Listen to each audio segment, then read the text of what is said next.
Ladies and gentlemen, it's time to start some rumors. Man, All right. one last movie, one more mystery. Marvel quietly removed a mystery 2027 release from its slate, and if no replacement is added, Phase 6 could become the shortest MCU phase yet. The Avengers Secret War is still locked. Fans are speculating whether the signals a slowdown or a strategic pivot. Tacos on the table. Is this even a phase, or are we feeling a growing pains for the next decade? Tacos are on the table for this. I think they are slowing down. I think this Kang thing really effed them up. I do think that they are slowing down, but I think it's because of the whole Kang thing. I think they were not expecting this at all. And so they decided that instead of trying to put a whole bunch of crap out, that they actually were going to slow down. And they got all that bad publicity because of the special effects guys, the computer effects guys. Yeah. They were treating them like those monkeys that Lex had in Superman. I think that they had to pivot so hard, like they jackknifed the MCU, and now they're trying to get it unjackknifed, and it's just taking longer than it should. Yeah. And people, and like a lot of the stars are like, I don't want to come back now. I think part of it is also not like a fatigue thing, but more like I think they just don't have enough scripts in order to get things out, and they just don't have enough things prepared to move on to the next phase. So they're just kind of moving forward, and they're like, "Hey, we're already moving in with Doomsday. We have what we have, and we have whatever's going to tie into this, and that's it." I mean, we know they're going to reboot. We're pretty much know that they're going to collapse the multiverse and they're going to reboot. And I think that's a good idea. Although I still am like, why did I spend all of this time with all of these amazing actors in these roles, and now you guys are just going to reboot everything? I really wonder if they just taken a wash out of this and they're just going to pretend like this never happened, like we do with Batman and Robin. My tacos are on the table. My really messed up and kind of scattered tacos are on the table. But eventually they might come back together and coalesce into something coherent. Well, let's go ahead and move on here. Move over, God Emperor Doom. The mutants are taking over. Marvel's X-Men reboot is reportedly targeting two iconic villains, Mr. Sinister and Apocalypse. Sinister brings genetic obsession and clone experiments, while Apocalypse, an ancient mutant god, commands raw power and the Horsemen. Together, they could reshape the MCU's next saga with mind games and mutant mayhem. So, tacos on the table. Which villain should take the lead? Sinister's twisted science or Apocalypse's mutant supremacism? Kind of get tied together a lot of times. Apocalypse uses Sinister as almost like a herald, even though they're kind of pretty equal as far as how much of a threat they are, but Apocalypse tends to use him a lot. I think they're leaning into, hey, we've got Sinister and he's going to be a massive threat, but he's only a preface for Apocalypse. He is going to be something that causes the entire Marvel MCU to come together to fight him because he's that much of a threat. Just to expand on, I want a situation with X-Men side of the universe that kind of mirrors a little bit how we did the build up to Thanos. So we can have Sinister first, and he's connected to Apocalypse and all of that, and so we kind of can just start hinting at Apocalypse throughout all of this. And if we have another, season of Moon Knight at some point, we can hint at Apocalypse there.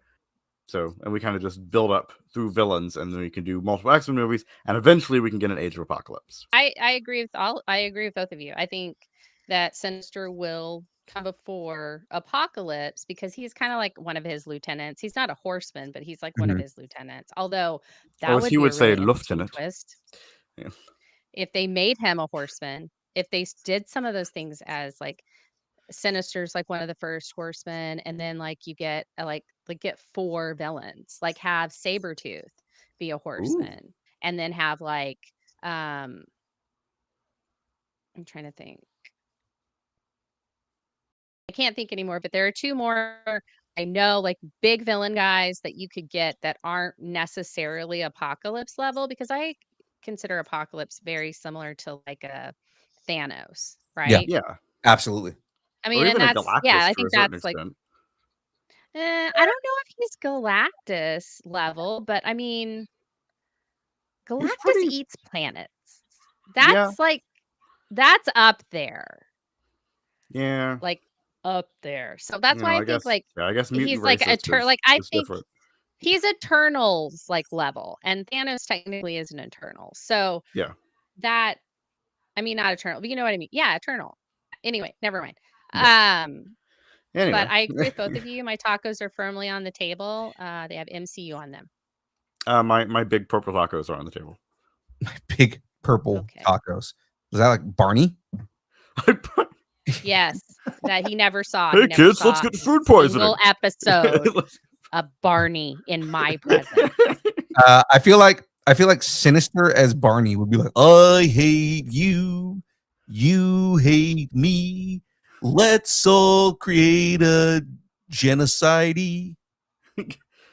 Actually, I was thinking like, let's clone a family. Let's Let's all create create a sinister army. Let's all create a bunch of All mutants. right. All right. But before all this, Doom arrives early, and Marvel wants you in a seat to see it.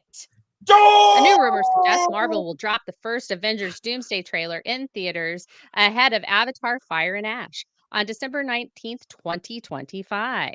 That's a full year before the film's release. And insiders say the teaser may spotlight Robert Downey Jr.'s Doctor Doom. Shocker. With Marvel looking to reignite fan hype, this theatrical first strategy could be a major tone setter for the future of the MCU. So, tacos on the table. Should Marvel make the Doomsday trailer a theater exclusive or drop it online for like maximum buzz? I 100% see them dropping it in the theater first, as an exclusive, as a hype, because they're, they wanna hype up Disney properties. That's just in the end, all of this is about, hey, how can we get more people in the theater to make more money, right? What better way to hype up Avatar? I mean, they did it with Star Wars in the 90s. Yeah. They put the Phantom Menace trailer in front of a movie no one wanted to see in order to hype up that movie's sales. Yeah. What's to say they're not going to do the same thing, making an exclusive trailer so that it forces people to go to the theaters? Right. Again, put it in front of a movie no one wants to see. I have a theory on it too, Mhm. because I've been deep in the news, and James Cameron, like, there's a story we're going to talk about later about Fire and Ash, about Yeah. Avatar Fire and Ash. And James Cameron has said, like, movies 4 and 5 aren't a sure thing. So Right. them putting this out before that movie guarantees that Cameron's going to get a bigger hit and he's going to make 4 and 5. I guarantee you that's what it is. If this were a basketball thing, this would be like a side deal to circumvent the cap, which is going on with the Clippers. But that's not this story. Anyway, I'm just saying, this is a little dirty Disney. Dirty Disney. Hashtag dirty Disney. That's what this is. Yeah.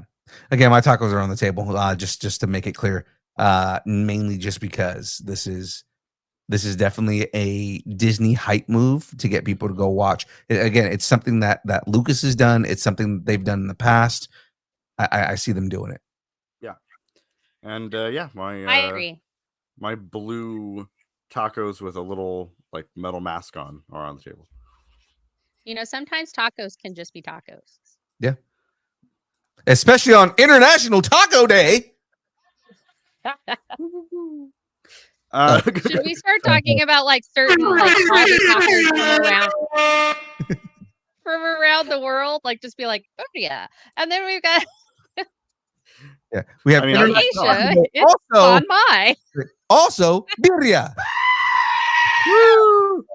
You All can't right. joke, you're very Mexican. Moving on. Vision's not just back. He's staying for dinner. Before season 1 even hits Disney Plus, insiders say Marvel is already considering a second season of Vision Quest.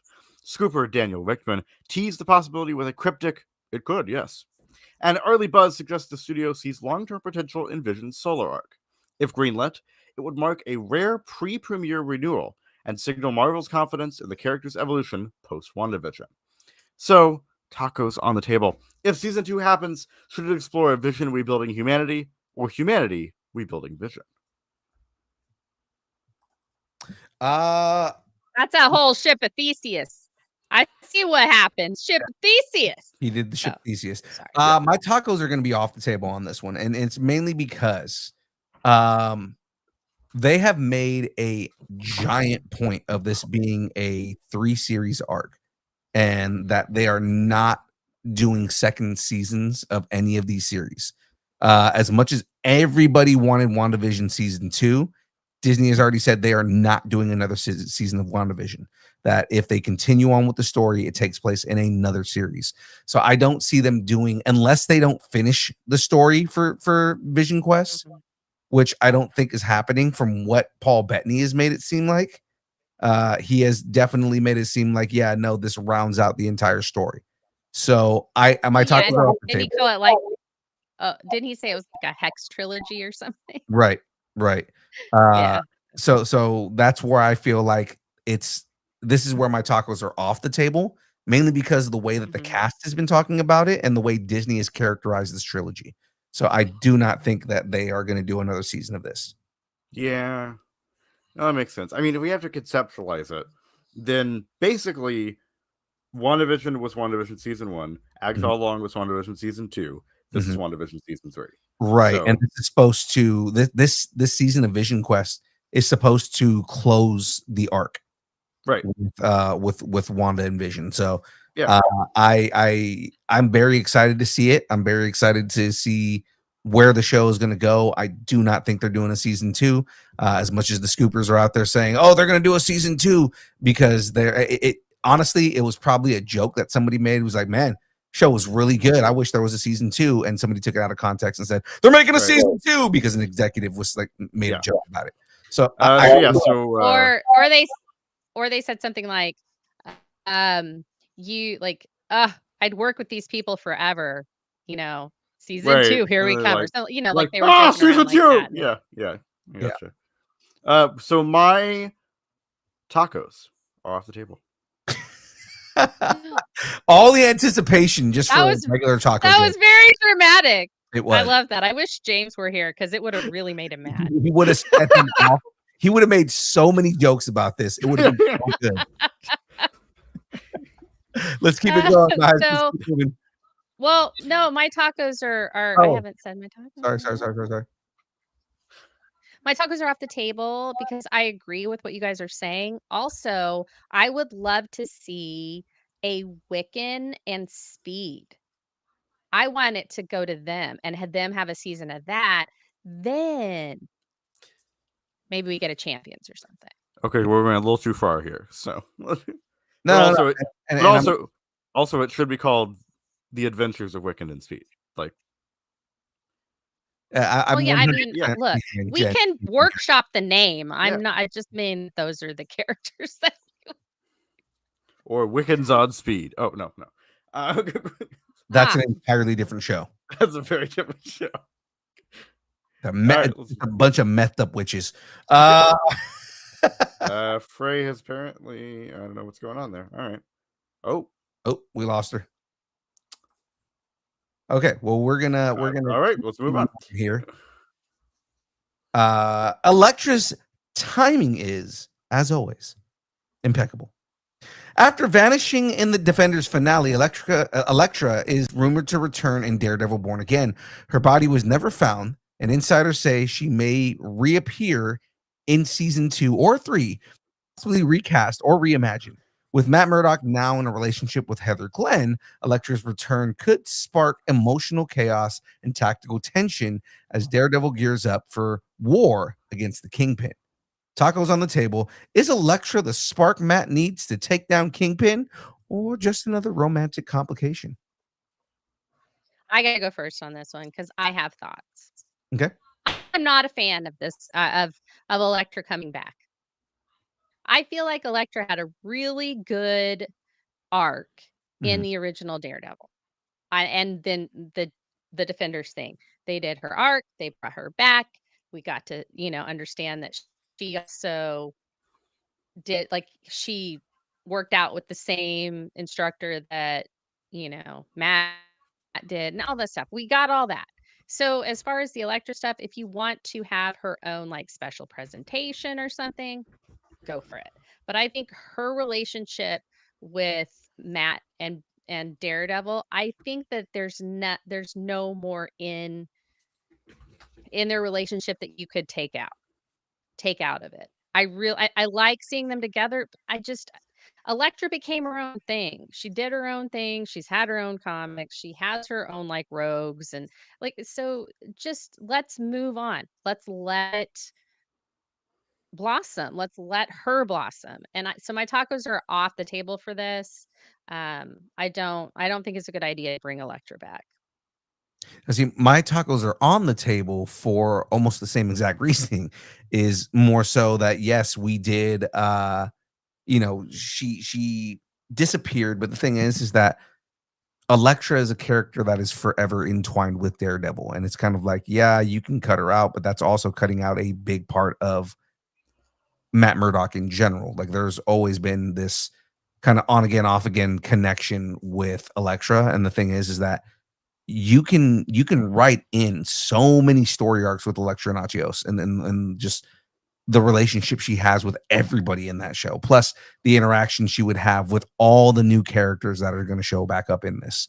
I would also like to see the version of Elektra that was in Daredevil, multiversally meet Jennifer Garner and Of course. see that whole thing go down, right? So I mean, like, there's more of Elektra that I want to see, and the thing is I want to see that baseline Elektra back within the confines of the MCU, to give her a little more context within now it being in the Marvel universe, and then seeing more out of her. Like I do want to see more Elektra like back in this, in order to reestablish her in the MCU so she can get her own series.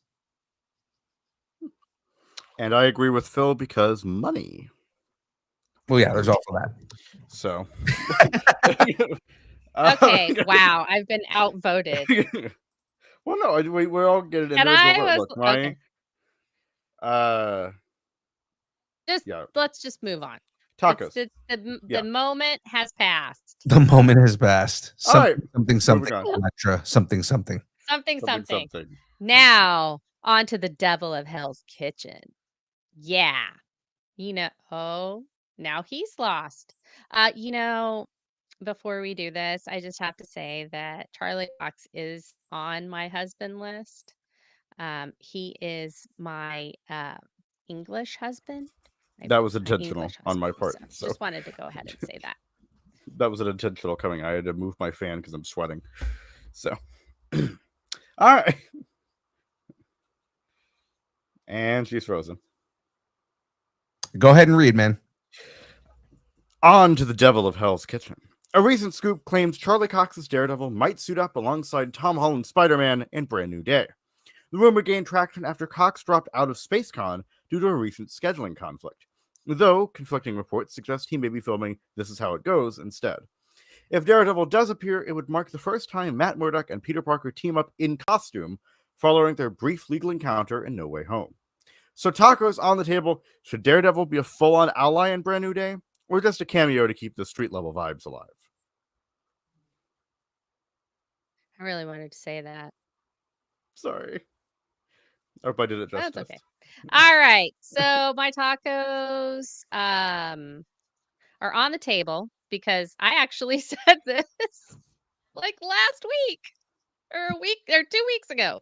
I was like, Charlie Cox is showing up.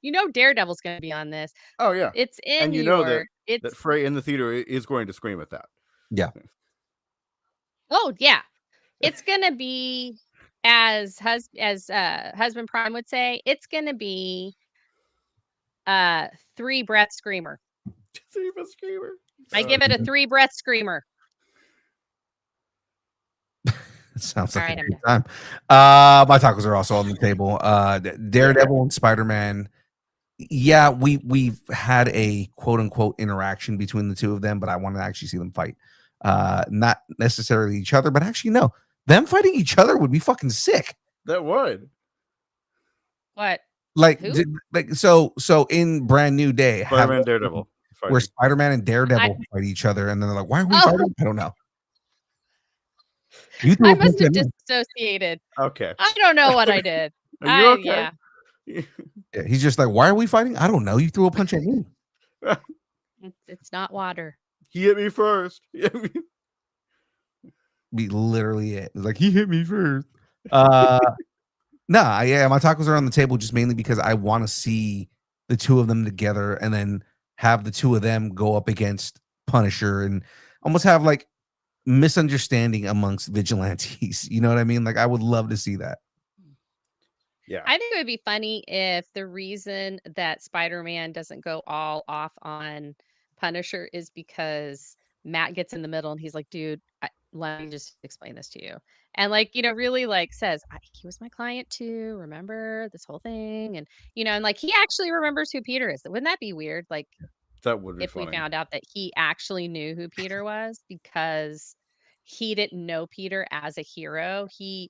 And so like, because he was his lawyer or something, I don't know, lawyer loophole or something. I don't know. Anyway, there's gonna be a callback joke, and it's gonna be like when Peter figures out that Charlie Cox or that Matt Murdock is Daredevil, he's gonna be like, wait, really? I'm a really good lawyer.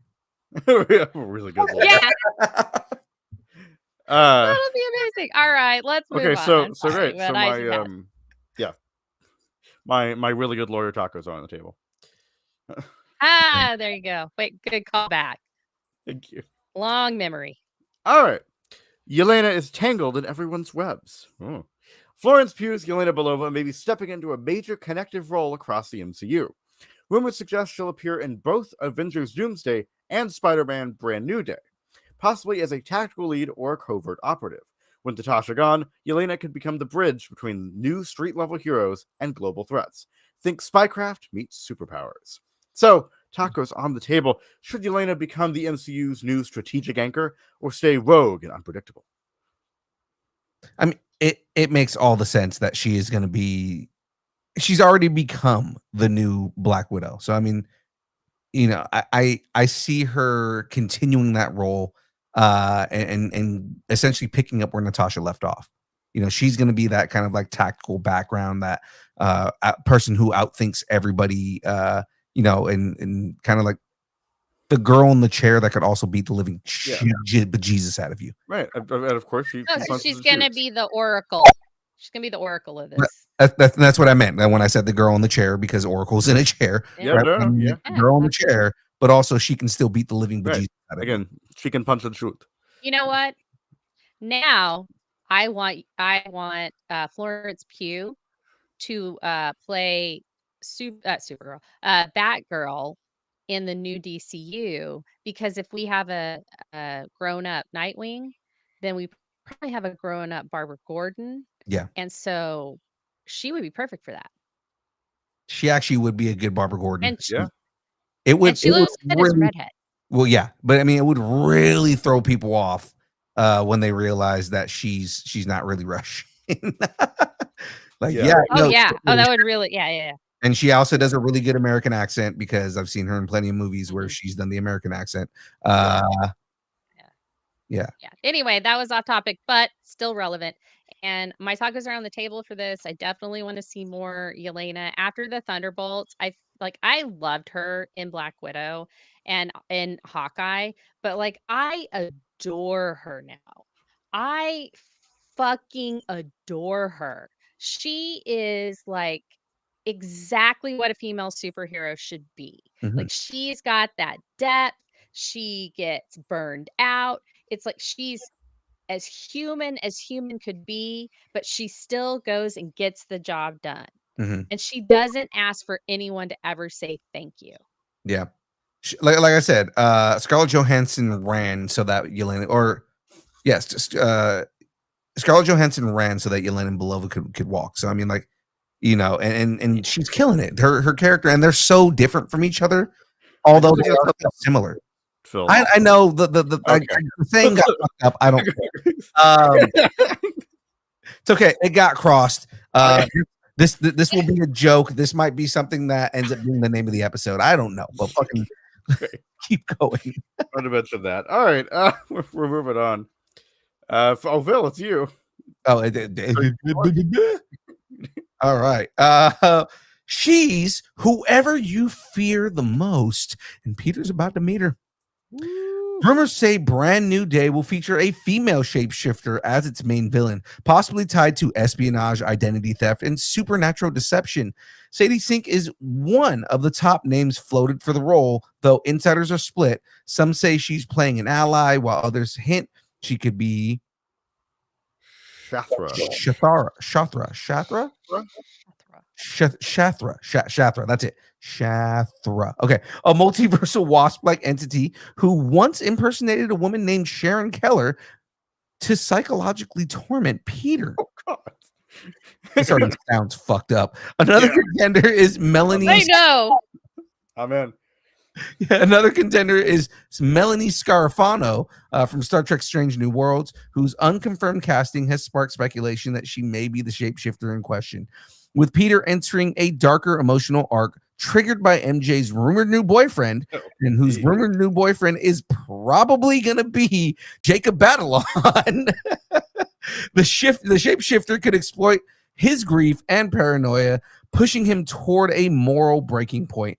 Tacos on the table if the shapeshifter is Shathra. Shathra? Shathra. That makes sense to me. Okay. Like Mothra. Like Mothra, but like shitty. Shathra. Shat. Yeah, it's like She I shat myself, Yeah. Mothra. Exactly. Right. Mothra shat herself. So Shathra. Should Marvel lean into supernatural horror or keep it grounded in psychological warfare? This is absolutely fucked, and I'm so for it. So I have a whole overarching thing between these last 3 stories. I believe that if all of these rumors are true, that this will be to Spider-Man what Civil War was to Captain America. Mm. That how Civil War was basically like a soft Avengers movie, Spider-Man Brand New Day is going to be a soft Avengers movie. Because we have so many characters, you have so many people showing up that it's ludicrous. So I feel like this is going to be, and obviously we have Hulk in it, we have some Avengers, we have Yelena. I think this is just a soft Avengers movie.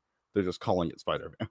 Well, here's the other thing that kind of comes to mind, that Shathra as a character is a shapeshifter. Mm-hmm. What if all of these cameos of all these characters we're supposed to be getting, none of them are really them? It's her fucking with him. Oh, that's That a would good. be- That's good. That's good. amazing. Because then that love that. explains why we are getting so many characters. Well, we've got a shapeshifter, and That's she's a good just point.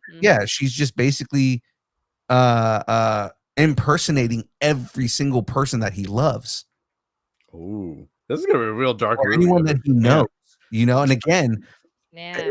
considering who she is and what she's done in the comics, it makes sense and I love the obscure pool if this is the villain that we're getting, right?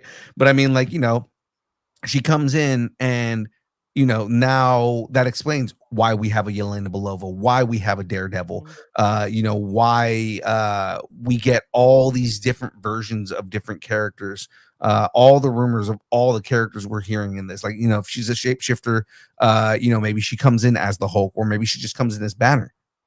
Yeah. Yeah. Like there's a lot that can be explained in the fact that he's fighting a shapeshifter. Yeah.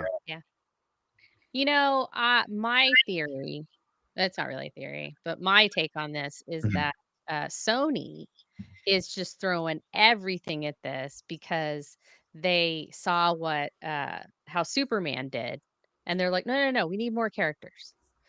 Let's make it. They just live in this world. We'll just do this. Let's make more characters. And that was a big hit, and everybody's talking about it. And this is how we do it. And that's not what it is, Sony. Because I don't need any more fucking people in this movie. No more people in this movie. Let's get Kraven the Hunter in this movie. Nobody. You know what? I feel like they need to edit out a few. There are too many people in this movie. Spider-Man movies record. are not supposed to be this big. For the They're record, supposed to be little. the Little record, movie Spider-Man. for the record, there were a shit ton of people in Superman. So Yeah. Well, the other There thing, were. That's the what I other thing is- said. Like, that's why. yeah, the other thing with this too is, again, everybody is sitting there saying like, "Oh, well, we're going to get a full Yelena Belova," and everybody always assumes when you hear that a character is going to be in the movie that they're there the entire time. Bucky had a 2-minute scene in Captain America. Yeah. Right. It wasn't a large Yeah. cameo. He didn't have a big thing. It was just a small Bucky role. What if, again, just kind of throwing this out there, but what if we only get maybe 2 of the characters that we're rumored to are seeing in this? And when he defeats her at the end of the movie, she loses control of her shapeshifting and just becomes Yelena Belova for 2 seconds and becomes, you know, like all these other characters that we're hearing rumored to be in this movie. What if it is just I'm losing control and I'm just becoming these different people that I've impersonated over the course of whatever? And that also calls into question, you know, almost the same thing that we had with the with Secret Invasion. Not to, you know, bring that up because that is a sore spot for Marvel, but I mean, How you know, dare you? but like how long has she been running around the MCU, and how long it calls into question some of the adventures and things that we've seen. How do we know it wasn't her that was doing it? Like Yeah. stuff that's really out of character for people. Yeah. Like, Right. I can see that. They kind of Yeah. toyed with that a little bit in with Loki in the second movie. Right. Yeah, the Dark Yeah. World, because that's when he broke Loki out of prison. And kind of.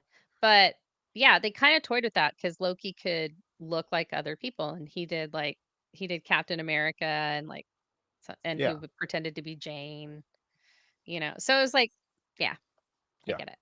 Yeah, so that's what I'm saying is, like, you know, in the end, we're not getting all of these cameos that everybody thinks we're getting. It is going to be a like 10-second cameo, like, hey, walk off of the set for 2 seconds and let's go and film you do this thing real quick because you're already in character, Yeah. you know. And Yeah. it's more so to bring up the idea that this character may have been impersonating people for longer than we thought. Yeah. Well, it would No, be that's cool. really interesting if she went back and we got Robert Downey Jr. as Tony. Yeah. Or like at some 'Cause point, that would the way she's messing with people, at some point he has he thinks he's hallucinating, but he's really talking to her as Tony. Yeah. Right. Yeah. Yeah. I mean, that would Because again, messing with his head, right? Like Yeah. Tony's dead and he's still reeling from that. He's still not able to recover from the fact that his mentor died. And now he's talking to him and he's like, I'm seeing shit. There's no way. Yeah. So my tacos that fuck with Peter's head are on the table. Okay. They're really good Yeah, tacos. I guess my tacos are on the table. No head fucking involved.